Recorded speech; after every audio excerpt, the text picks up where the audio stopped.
Bom, então a gente vai ver hoje, já entrar então, de fato, agora, nos, nos procedimentos de técnicas da tradução. Então a gente viu em aulas passadas os conceitos teóricos, o que seria a teorização da tradução, o que seria essa estrutura, né, para se colocar de frente às obras e o processo tradutório. Agora a gente vai entrar de fato, né, nos procedimentos, nas tecnicalidades do processo tradutor. Tá? Então, tendo em vista ah, as teorias e, sobretudo, a correlação que a gente conseguiu enxergar entre uma teoria da tradução e uma teoria da própria linguagem, né, como elas estão atreladas uma à outra, ou seja, a gente parte de uma visão para a tradução a partir de uma visão de uma teoria da linguagem, né? A gente vai então tomar agora de fato uma, uma dessa teoria, uma dessa organização de linguagem para entender os procedimentos então de tradução, certo? Vou compartilhar com vocês aqui os slides para vocês irem acompanhando comigo, tá bom? Então, hoje a gente vai dar início, então, a esses termos, né, de, de técnicas de tradução, certo?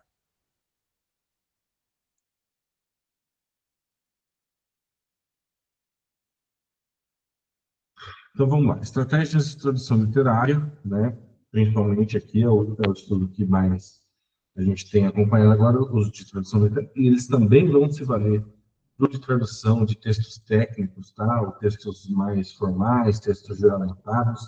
As técnicas não divergem muito, elas podem também ser aplicadas nesses outros textos, tá? Mas aqui elas são mais voltadas para a tradução literária, ou estão mais exemplificadas dentro desse campo, tá certo? Bom, então, o modelo que a gente vai ver aqui hoje é o modelo de Vinet e Delaunay, certo? São dois teóricos franceses. Então, esse modelo que a gente está vendo aqui é principalmente para os processos de tradução em língua francesa, né? Então, são esses dois tradutores e teóricos franceses que vão analisar os procedimentos estruturais da língua francesa, né, e conseguir categorizar, né, e caracterizar os procedimentos de tradução. Então, a princípio, a gente já vai partir da teoria de tradução como a transladação ou transposição, tá certo? Ou seja, levar de um lugar para o outro, tá? Então, esse levar de um lugar para o outro já vai pressupor, né, aquele entendimento sobre teoria e teorização, né, da tradução, né, uma dinamicidade, ou seja, há um processo de movimento, né, que ocorre nesse ato de traduzir, tá certo? Então, a gente vai ter língua-fonte, vai ter língua-alvo, e nesse processo a gente vai fazer esse faire passer une ouvrage d'une langue de une autre, tá certo? Então, esse processo de passagem, tá, é o que vai simbolizar esse tipo, essa perspectiva, né, de tradução, tá? E para o modelo do, do Vinet e da Audernay, a visão vai ser a visão da linguística geral de Saussure, tá certo? Então, a visão saussuriana da linguística, com estrutura e estilística, ou seja, estruturalismo e estilística, tá? Então, dentro desse processo de dinamicidade que a gente viu ali, de transposição, de transladar, então a gente vai ter os atos de traduzir, né? E essa corrente de movimento, tá certo? Vai se pautar nessas três etapas, tá? Então, rendre ou transposer, né? Quer dizer, existe esse movimento que vai se dar a partir da leitura e interpretação, né? Então, não é aquele tipo de tradução que a gente viu, a tradução formal, né? Palavra por palavra, tá? É uma tradução de leitura e de interpretação, tá? Que implica em dinamicidade, tá certo? Ou seja, há um movimento entre duas línguas, tá certo? Não há uma língua mais passiva ou num sentido mais inerte contra outra, né, que se sobrepõe a ela. Né? Há uma dinamicidade entre as duas, tá certo?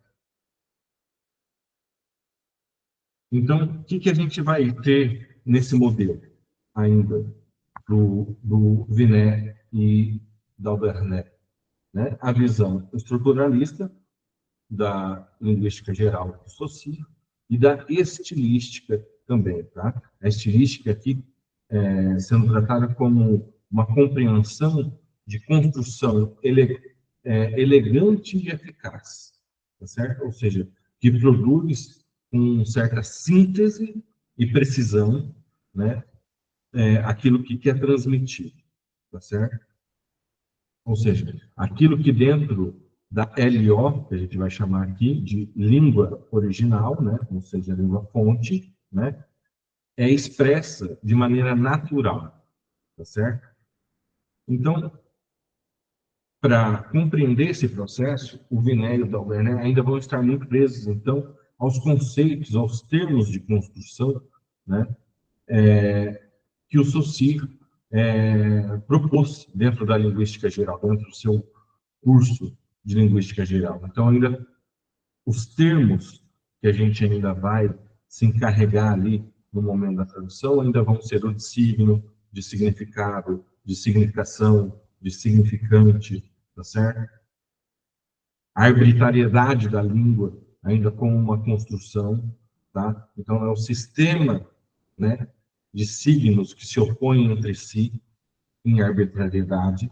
Então, essa visão de língua ainda é o que vai determinar o processo de tradução, e a gente vai perceber como isso se coloca dentro desse processo de tradução, né? Como essa perspectiva da linguística também penetra no processo tradutório do Venet e da Albernet, tá certo? Então, ele vai propor, a princípio, já essa dicotomia aqui, né? A tradução direta e a tradução oblíqua, certo? Então, a tradução direta para ele é aquela que é possível fazer com mais formalidade, né? E a tradução oblíqua só é necessária ou só deve ser aplicada quando a tradução direta não dá, tá certo? Então, isso já elimina para a gente um bom processo, né? Quando a gente estava vendo aqueles passos sobre tradução, sobre a possibilidade ou impossibilidade da tradução, quer dizer, se a gente tem signos, a gente tem termos diferentes para se referir ao mundo, para constituir nossa noção do mundo, né? A gente estava vendo ali uma questão de impossibilidade da tradução, tá certo? Então, ele já deixa aqui esse termo da tradução direta já de lado para saber, olha, aquilo que não implica, aquilo que a gente tem termos evidentemente correspondentes, bom, a tradução direta dá conta. Aquilo que a gente não consegue por esse processo dar conta, aí a gente vai ativar aqui o processo de tradução oblíqua, tá? Então, dentro desse processo, ele vai criar essas categorias, tá, de procedimentos técnicos de tradução. Então, para a tradução direta, a gente vai ter o empréstimo, o decalque e a tradução literal, né? E para a tradução oblíqua, a gente vai ter a transposição, a modulação, a equivalência e a adaptação, certo? Então, vamos ver melhor como isso funciona, tá? Então, como funciona a direta, então? A direta é aquela que a gente encontra um correspondente um para um ali, tá certo? Então, a gente tem ali Marie marido. Ouvre, abre. Lá, a. Fenêtre, janela. Certo? Então, a gente tem aqui um caso de tradução literal, né? Funciona perfeitamente, você encontra os equivalentes, né? De forma objetiva, tá certo? Mantendo tanto, né, a sua estrutura gramatical, tá?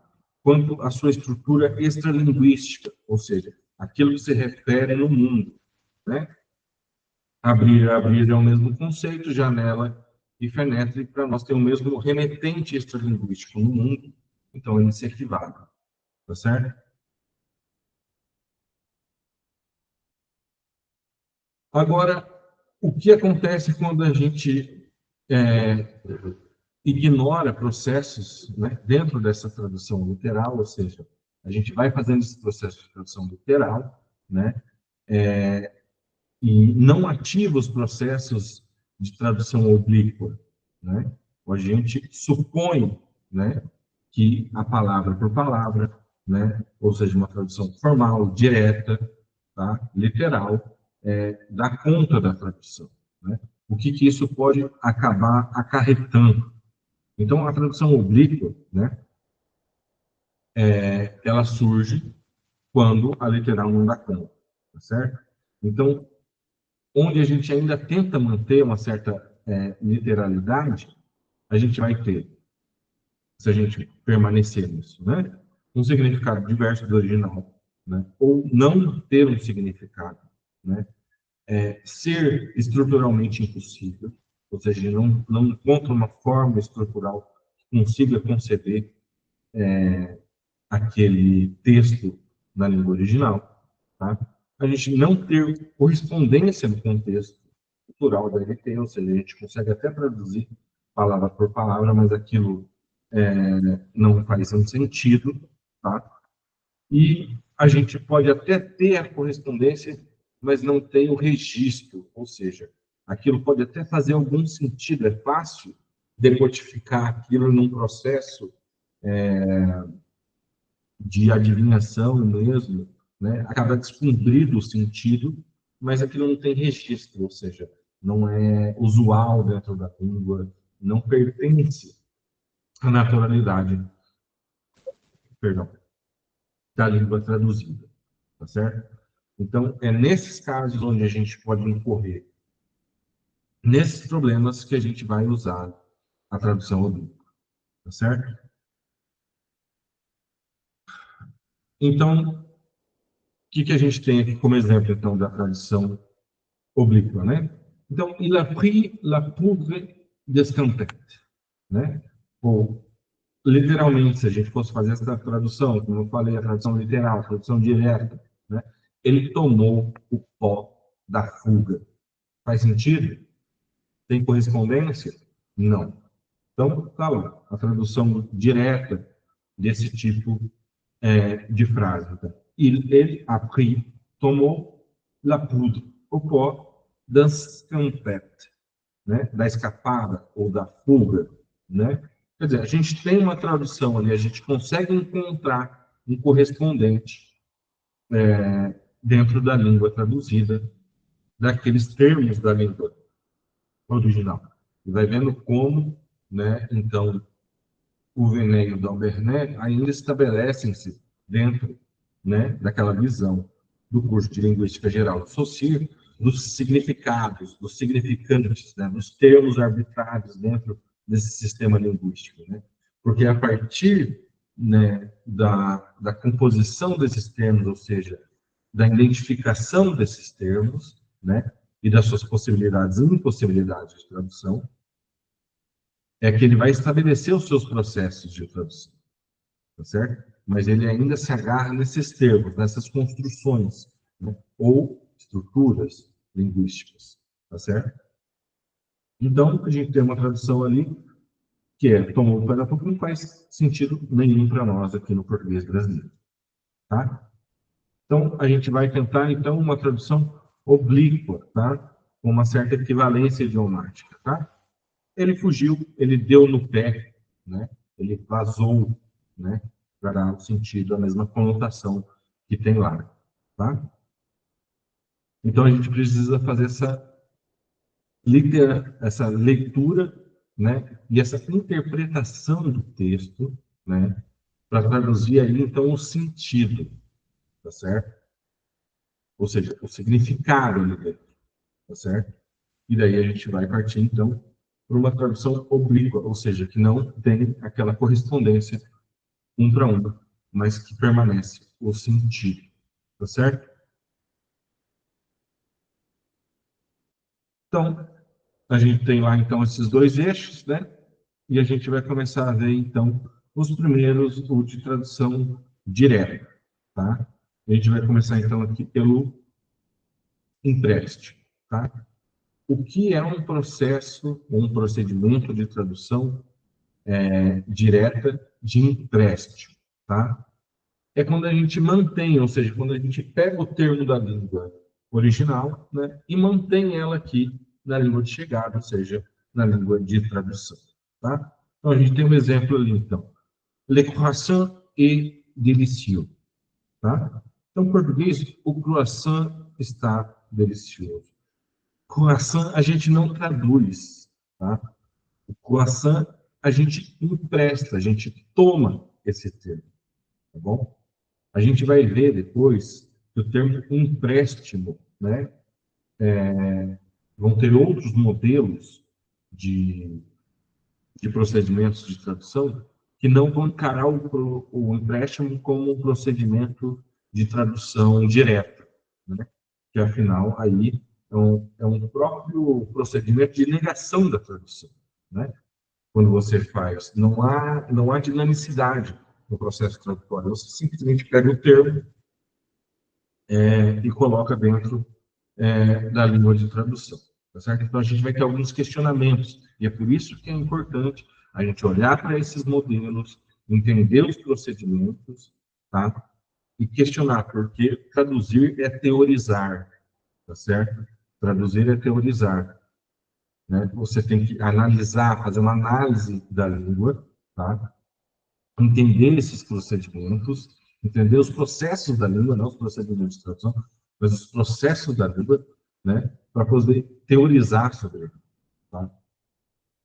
Só para também fazer uma ressalva aqui, quando a gente está falando de modelos de procedimentos técnicos de tradução, o que na verdade a gente tem é uma tentativa, um esboço, tá? Uma certa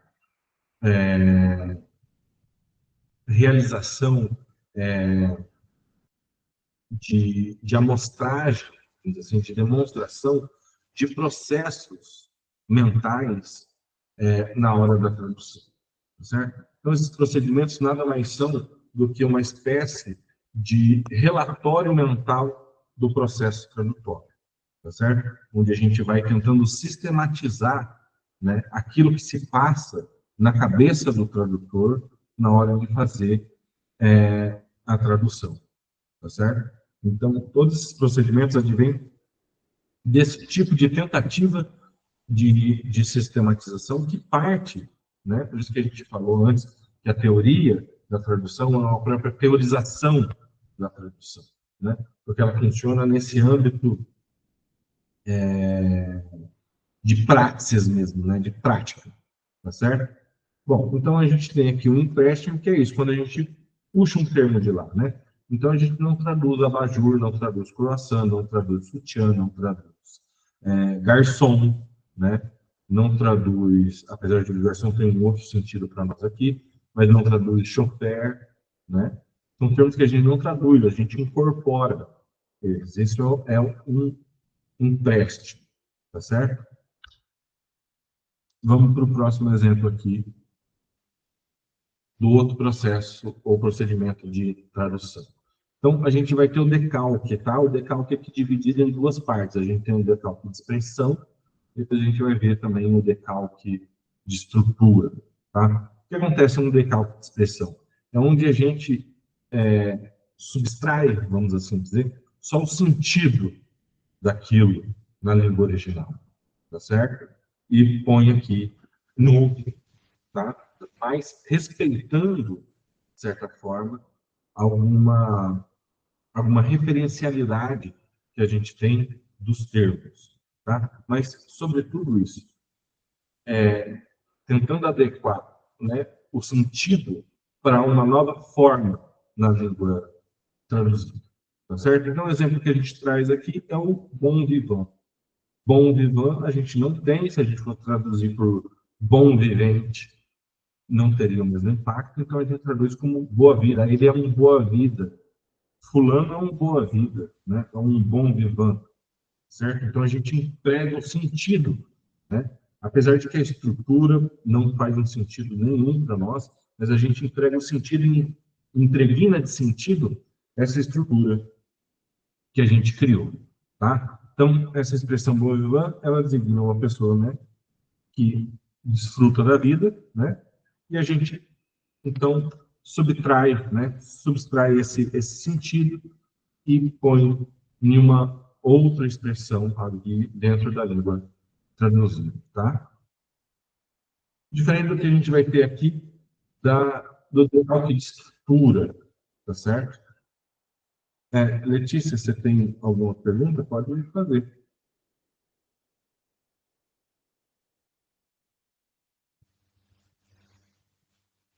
Bom, vou dar continuidade aqui. Então, o decalque de estrutura é aquele que a gente, então, toma só a estrutura, tá certo? Ou seja, ele não tem essa estrutura, não tem essa construção estrutural da língua, na língua traduzida, só na original, e a gente, então, emprega ela, que é o caso do laissez-faire, né? A gente não tem essa construção aqui, tá certo? De deixar fazer, a gente não constrói, né, vamos dizer assim, unidades de sentido a partir de dois verbos, né? Dificilmente a gente tem essa construção. Oi, Letícia, você está querendo fazer alguma pergunta? Seu microfone dá para ativar, João?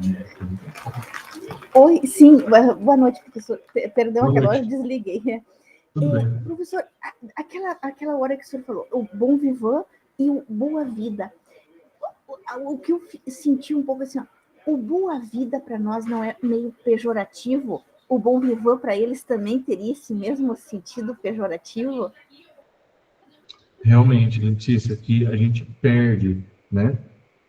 Mas há um ponto de encontro, né? O ponto de encontro é onde é uma pessoa que desfruta da vida, né? Aí tem outros empregos morais que são extra-linguísticos, né? Que podem estar dentro dessa construção, tá certo? Mas também a gente vai trabalhar com essas perdas de significado, tá? Alguma coisa se perde nesse processo, né? A gente consegue fazer a remetência de que o bom vivant e o boa vida são pessoas que desfrutam daquilo que a gente chama de uma vida boêmia, vamos dizer, né? Mas talvez o julgamento moral, social que se faz dessas pessoas seja distinto na língua original e na língua traduzida, tá certo? É o caso das perdas da tradução mesmo, mas excelente observação, viu, Letícia? É um bom ponto para a gente refletir mesmo, para analisar mesmo você, porque esse é um processo tradutório mesmo, tá? Identificar onde acontecem as perdas, identificar onde estão as estruturas, pensar sobre a língua, tá certo? É a partir daí que a gente faz um processo tradutório satisfatório, tá? Qualquer outra dúvida que surgir, pessoal, podem falar. Vou dar sequência aqui para a gente ver mais modelos, então, mais procedimentos de procedimentos técnicos de tradução. Então, eu estava aqui no de estrutura, tá certo? Então, eu estava falando, Letícia, que no de expressão, então, a gente toma a expressão, tá certo? A gente não tem essa construção. Boa vida já é uma certa adaptação, né? Porque a gente não designa pessoas dessa forma. Talvez até o termo, possivelmente o termo boa vida venha, então, dessa tentativa de empréstimo desse significado, né? Já para o de estrutura, então, é quando a língua original tem uma estrutura que não é usual, não é comum dentro da língua traduzida, né? Que eu estava falando aqui, que é por exemplo, essa união de dois verbos para criar um sentido, né? Deixar fazer, a gente até usa como se fosse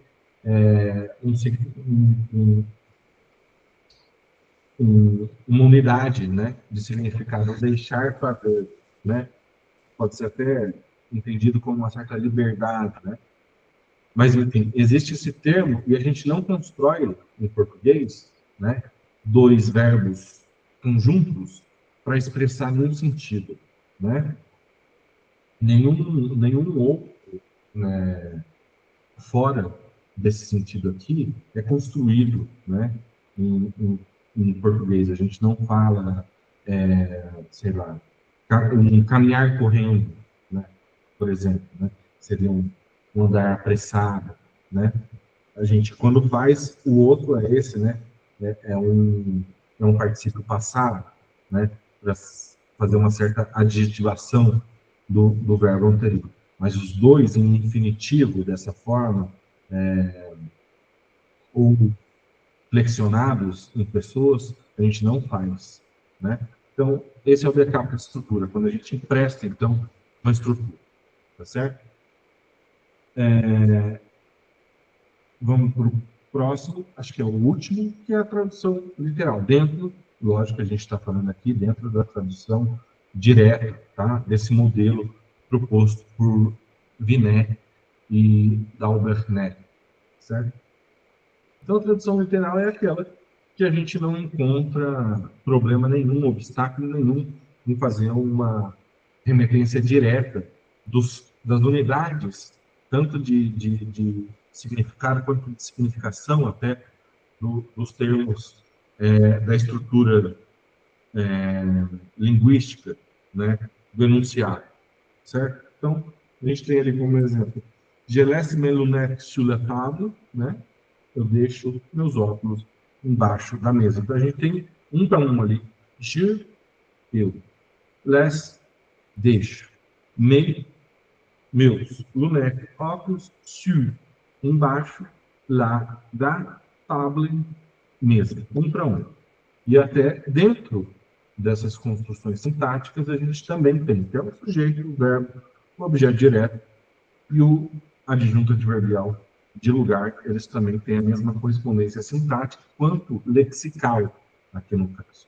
Tá certo? Então, isso é um exemplo de tradução literal.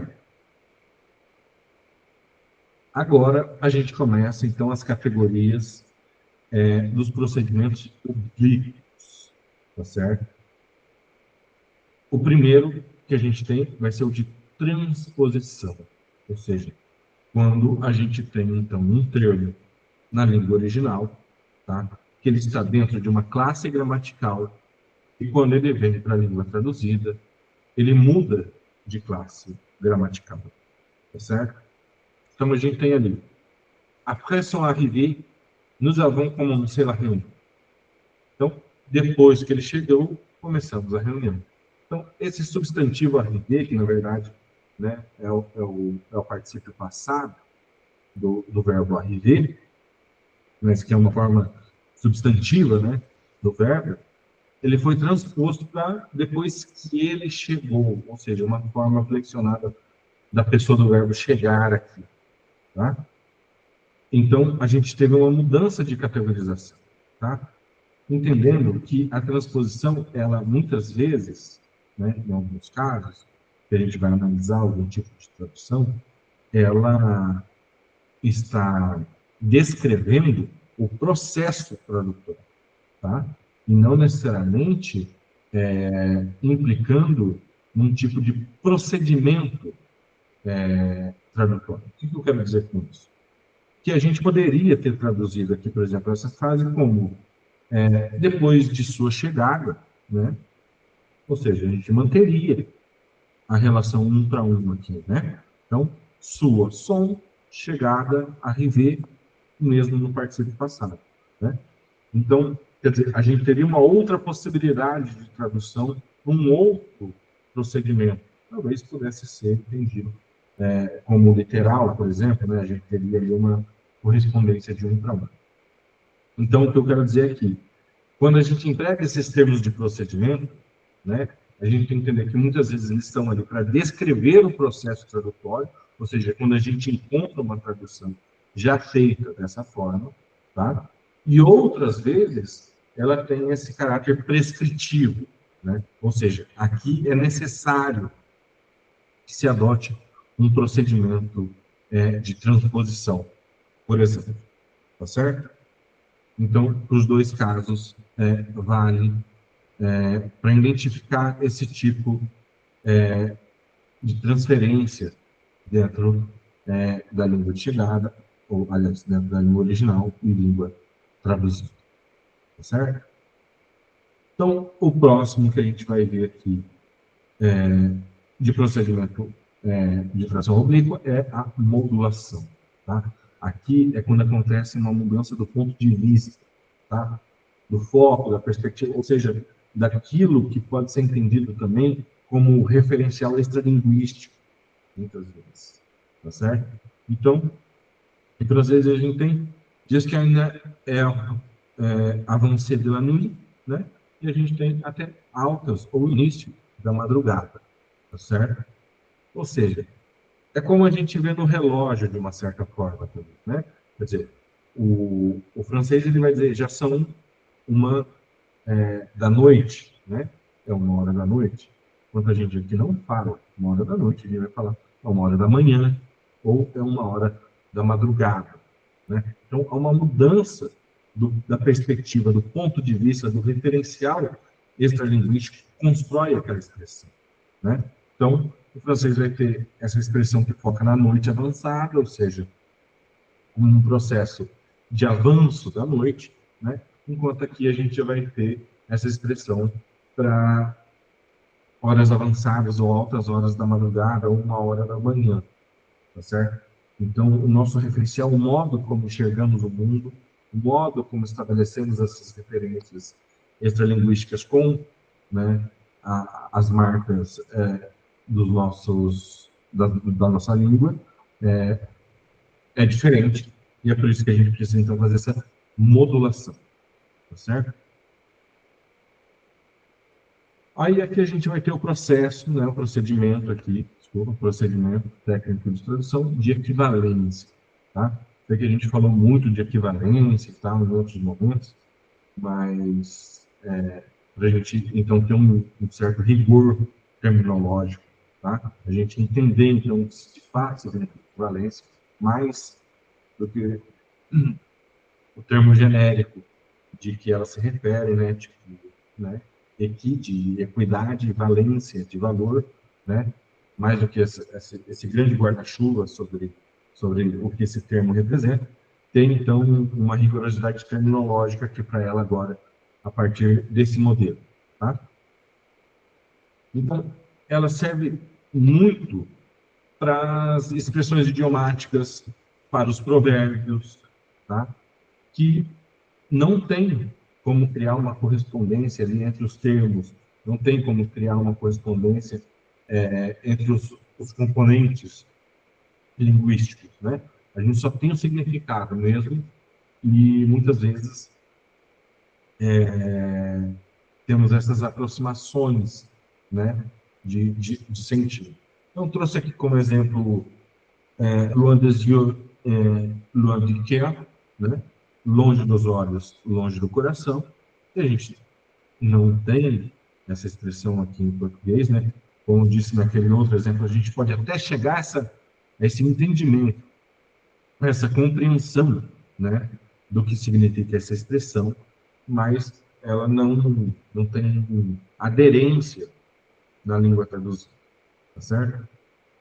Então a gente traduz aqui como que os olhos não veem, o coração não sente, tá certo? Essa seria um procedimento, então, de equivalência, né? Não há relações ali linguísticas necessariamente, de estrutura linguística, mais precisamente, mas a gente, então, tem essa relação de equivalência, tá certo? E a gente tem, então, a adaptação, tá certo? O que funciona aqui da adaptação? que aqui a gente tem, então, um caso de situação extralinguística, tá certo? Por quê? Diferente do de equivalência aqui, tá certo? As referencialidades do mundo, de olho e de coração, são as mesmas, tanto em francês quanto em português. Todas as remetências subjetivas, né, e metafóricas que podem existir, de olho, de percepção, de olhar, e de coração, como sentimento e tal, a gente tem em comum entre as línguas, tá? Seja na língua francesa, seja na língua, aqui no caso, no português brasileiro, a gente tem essas mesmas referencialidades, tá certo? Então, a gente vai se aproximando por elas também, ou seja, não é um caso de disparidade extralinguística, ou seja, a gente tem os mesmos referenciais, tá certo? Agora, no caso de adaptação, não. No caso de adaptação, a gente não tem esses referenciais, tá certo? Então, a gente precisa adaptar mesmo, e não equivaler, né? Vão percebendo como os termos, né, e a rigorosidade terminológica vai construindo a nossa percepção sobre a tradução, né? Que é a teoria se teorizando, tá certo? Ou seja, a partir de uma tradução, a partir da sua praxis, né? Então, a gente vai ter aqui o exemplo, en faire tout un fromage, né? Fazer de tudo um queijo, seria uma tradução ao pé da letra. E a gente tem, então, fazer uma tempestade, um copo d'água. Tá? Ou seja, a gente não tem esse referencial, essa remetência da importância do queijo, ou do simbólico do queijo, no sentido metafórico, do francês. Né? Então, a gente não tem como construir uma equivalência extralinguística e nem intralinguística. Então, a gente vai fazer uma adaptação, tá certo? Que é o caso, então, aqui, desse exemplo que eu trouxe, tá certo? Então, a gente pode enxergar também aqui, a partir dessa tabela que eu construí, que a gente vai ter uma certa, tá? Lembrando que eu construí essa tabela aqui também para a gente ter um viso didático também dos procedimentos tradutórios, tá? Ou seja, a gente tem um problema, tá? Então, a gente identifica esse problema ali dentro do enunciado, tá? Na língua original, e a gente vai ter, então, precisamente, de alguma forma, né? Precisamente de alguma forma, não, mas a gente vai ter, de alguma forma, então, um procedimento, né? Que pode solucionar, né? Aquele problema encontrado ali no enunciado, certo? Então, se a gente tem, aqui, vou pegar um exemplo, né? Que é a mudança de perspectiva na expressão, ou seja, a gente não tem esse tipo de referencialidade extralinguística. Então, a gente vai achar o quê? Uma modulação. Ah, mas eu não tenho esse termo. Não existe esse termo na língua traduzida. O que eu vou fazer? Ah, vou fazer um empréstimo. Esse empréstimo funciona? Ele tem aderência? Tem capilaridade na língua traduzida? Ou não tem? Então, a gente vai ter que fazer um outro procedimento também, tá certo? Ah, não, é uma diferença de estrutura gramatical, ou seja, é um verbo que aqui na língua traduzida a gente teria que escrever com mais de uma palavra, né? Então a gente vai ter que, ou a gente consegue concentrar numa palavra só, tá certo? Então é um problema de transposição, então a gente vai ali achar o, o problema, encontrar o problema dentro do enunciado e propor o seu procedimento, né, o procedimento adequado para fazer a tradução, tá certo? Então, pessoal, aqui para esse finalzinho, então, eu preparei para vocês alguns exercícios, tá? Baseado, então, nesses procedimentos. Vou pedir, então, a participação de vocês, tá? Para a gente fixar mesmo esses tipos de procedimentos que a gente conheceu hoje, né? E como eles vão funcionar dentro dos enunciados. Então, tenho aqui. Il a acheté une baguette chez le boulanger. Tá certo? Então, escrevam aqui no chat mesmo, tá? Podem escrever aqui no chat. Façam uma primeira linha. Qual é o tipo de procedimento, então, que vocês acham que deve ser empregado aqui para solucionar essa tradução? E uma tradução logo em seguida. Como vocês traduziriam, então, esse enunciado que está aqui. Perfeito, Letícia. Você acabou de falar aqui empréstimo. Eu também solucionaria com um empréstimo, mas faz sentido dentro da lei. E como você traduziria, Letícia?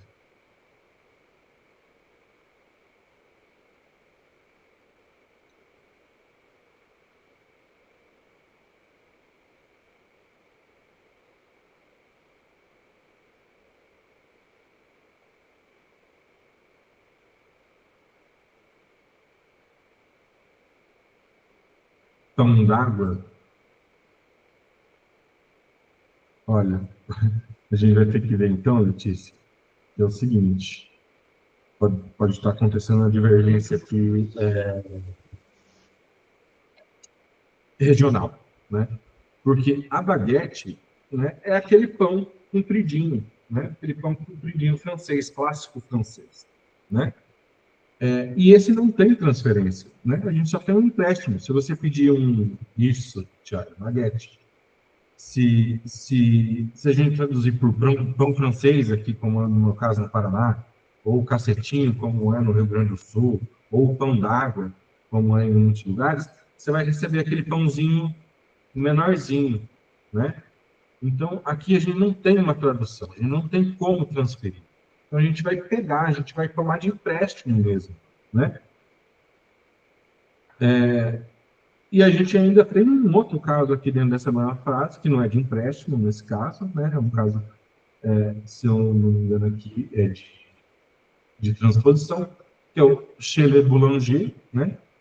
Que é a casa do padeiro, né? Que a gente não fala dessa forma, a gente fala padaria, né?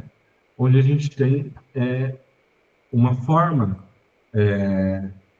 estrutural linguística que não tem tradução, né?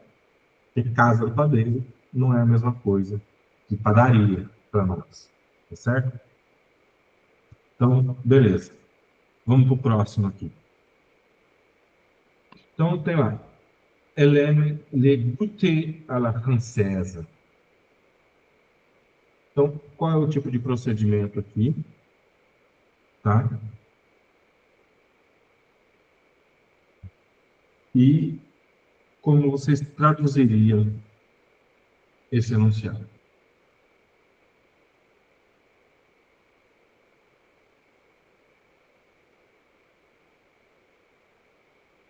Lembrando, pessoal, que essa fórmula que a gente está fazendo aqui, só esse exercício, tá?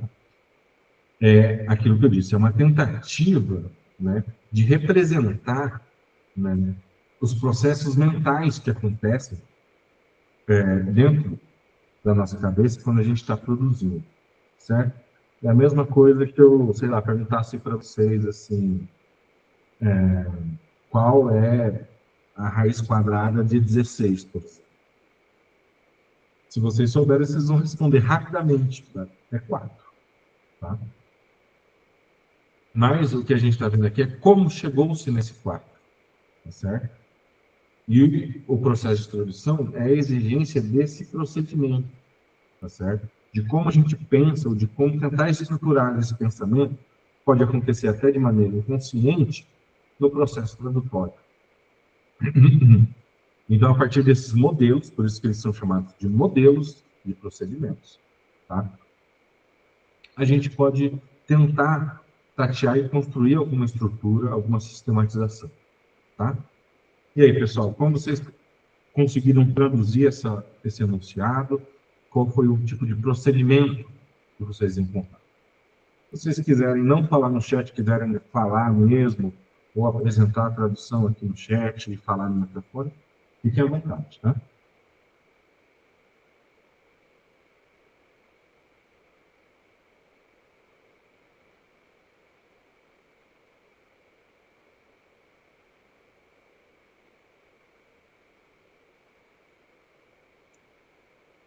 Então, vamos lá. O que a gente tem aqui? É um de adaptação, tá? Porque a gente não tem esse termo dentro da língua portuguesa aqui no Brasil, tá certo? Tem um tipo específico, né? A gente teria que explicar o que é ele, tá certo? Então, a gente põe lanche, que é uma referência nossa, tá certo? Então, a gente vai ter essa adaptação, tá certo? O próximo aqui, que é o à la semaine prochaine, tá? Até semana que vem. Essa é a tradução em português. O que aconteceu aqui? Que tipo de processo aconteceu?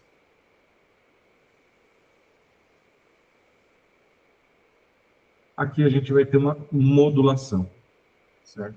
Porque o que eles chamam de próxima semana, a gente entende como semana que vem, né? A gente se coloca no lugar, ou seja, a data de referência, ela se coloca nesse local de trânsito, né? A semana que vem está para chegar, né? Enquanto eles acham a semana próxima, a semana seguinte, tá certo? Então, tem uma mudança de perspectiva temporal aí que acontece com a expressão, e por isso a gente precisa dessa modulação, tá certo? Por fim, a gente tem essa, ela é sous le charme, né? E a gente vai traduzir como ela está encantada, não sob o encanto, tá? Num decalque, então, de expressão. A gente pegou o sentido, mas a gente não tem essa construção suleteada, tá? Então, a gente vai colocar de uma outra forma, certo?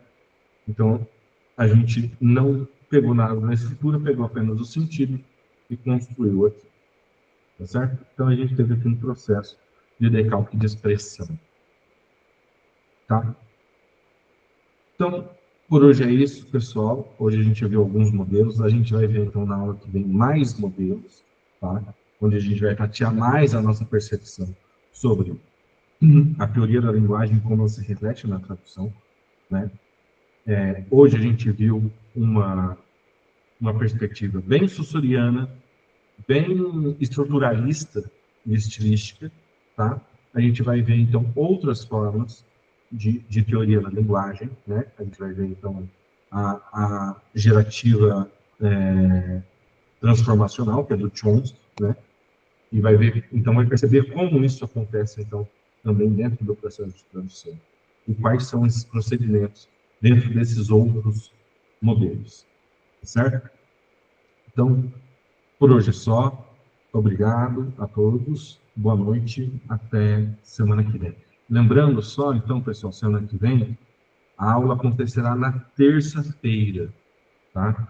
Excepcionalmente. Não será na quarta, tá? Excepcionalmente será na terça. João, até queria ver com você depois que link que eu posso usar, se eu posso permanecer com esse link, ou se a gente cria um novo para a aula de terça-feira, tá? De qualquer forma, o João vai indicar lá no mural de aviso para vocês o link, tá certo? Mas O link pode ser esse mesmo, professor. pode ser? Então é esse link mesmo, então a gente só muda o dia, tá bom? Será terça-feira, então, às 7h, quarta às 7.